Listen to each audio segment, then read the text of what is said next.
Well, the Hawkeyes are gearing up for the ReliaQuest Bowl against Vanderbilt, and I am joined now by the voice of the Iowa Hawkeyes. You made the trip to Tampa a few times here and there throughout your career covering Hawkeyes. What do you enjoy about this bowl game, maybe comparing it to others? Seeing you and wishing you Happy New Year to you and your family. Oh, thank you. No, I think this is a seventh trip for me here. I think we've been here six or seven times, mostly the Outback Bowl. ReliaQuest, people have been great. It's what I love about it from a selfish standpoint is as a broadcaster, it's an NFL stadium. So the NFL keeps its media down low, speaking primarily of radio. So the sight lines to the field are great. So there's no excuses for me screwing up on game day. But Tampa's a great city. Wonderful golf courses, great people, and this bowl really is, it used to be a New Year's Day 6 bowl, so I've always considered it kind of a BCS bowl because of where it's at and the people that run it. They're spectacular.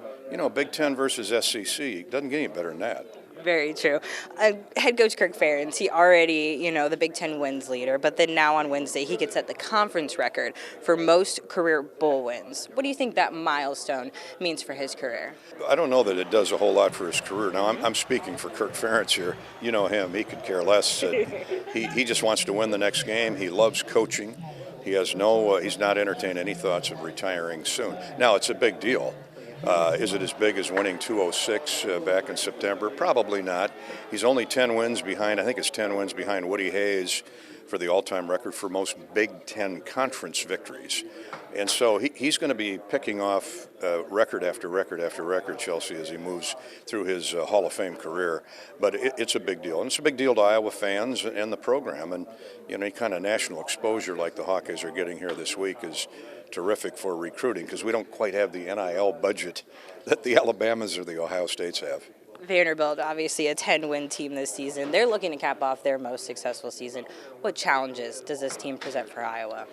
Well, we've Diego Pavia'd that and this for, a couple of weeks now since the announcement that Iowa would be playing the Commodores. So he's a big deal. I'm a Heisman voter. I didn't take any offense at what he said. I mean, that's the world we live in today. But he is a Heisman finalist. I had Fernando solid number 1 with Diego 2 and the kid at Alabama 3. Okay.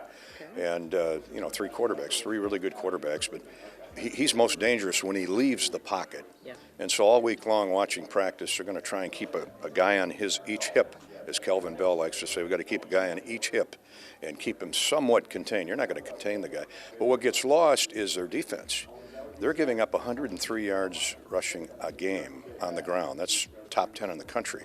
Now, they've given up some passing yards, but they're willing to take the runaway and give up the pass. Now, the reason they're so stingy against the run is their safeties are outstanding. Marlon Sewell is a strong safety, all SEC. Keep an eye and an ear out for him. The Hawks are going to need to put bodies on him all day. And then what do you think this year's team at Iowa is going to be remembered by most this season? You start with Caden Weegan because nowhere in the Iowa record book have we seen a guy like this kid or this young guy. And to think that he could statistically outdo what Tim Dwight did. And, we've had so many great kick returners, Cooper DeJean, Charlie Jones, and now Caden Weegan, but none have done what he's done. 6 career touchdowns, 4 this year, from every direction, from every possible position. But Mark Gronowski really was a stabilizing force, I think. We've been looking for that steadiness at quarterback since, I think, Nate Stanley. And not that the guys that came after him weren't any good. They were very good. But Mark really, and a rushing quarterback at that. 25 touchdowns out of your quarterback, I'll take that every year. I don't care if he's running, throwing, or somersaulting into the end zone. And that really helped the Iowa offense, but it also helped the defense specifically. And obviously special teams are always going to be a critical factor to Iowa's success. I know you've been busy, but you and Pat Anger obviously have your final Fight for Iowa show tonight. That'll air on KCRG 9.2. What can viewers expect?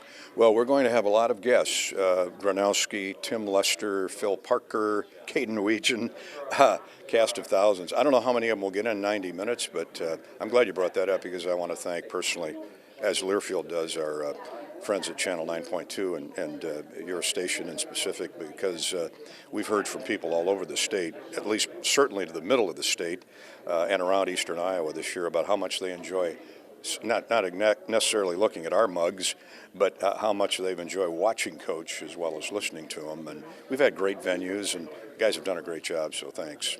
Good. Thank you, Gary. We appreciate the time. And once again, Hawkeyes versus Vanderbilt, they kick off on New Year's Day.